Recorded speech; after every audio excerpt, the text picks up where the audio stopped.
Hello ময়না, এই হারামি কই তুই? আমারে কই নিয়ে যাওয়ার কথা ছিল? বিশাল একটা কাজে ফাঁসা গেছি। সিনেমা দেখার কথা বলে এখন কাজ বাইরেছে। এখন বিশ্বাস করো, তুই আর আমারে কোনো সময় তুফানকু ফোন দিবি না। তোমারে নিয়ে তোর সাথে দেখমু। আমার ব্রেকআপ।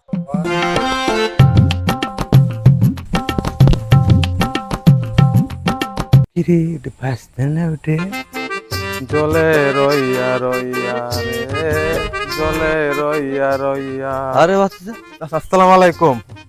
ওয়ালাইকুম আসসালাম।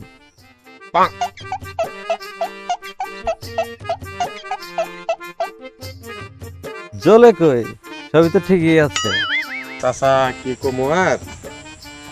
তুই তো ভদ্র না, এখানে থেকে কি করস? বসেন।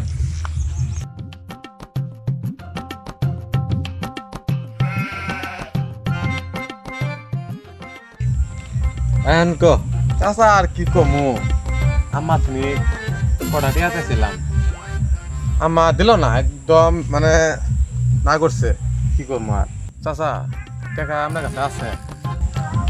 আচ্ছা তুই সত্য কথা ক, তোর টাকা লাগলে আমি দিব, বল।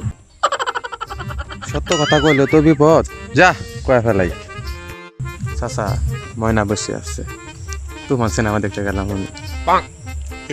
এখানে টিয়া দরকার করে দিবেন চাচা? এই রে, তোর তো সাহস কম না, তোর মায়ের কাছে টাকা চাইলি, আবার আমার কাছে টাকা চাস, হ্যাঁ? খারাপ, তোর টাকাও দিতাছি, তুফানও দেখাতাছি। যাস কে খারা, তুফান দেখবি না? ময়নাক নিয়ে এই দেখবি, আয়।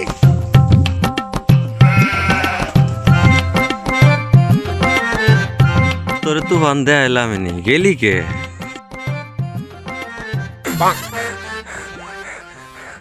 হাই রে কপাল, এই যে ময়না বেকআপ করে দিল, তুফানও দেখা হইল না। আর করমু, আবার গার্লস স্কুলের সামনে যাই, পড়ানি তো লাগবো একটা।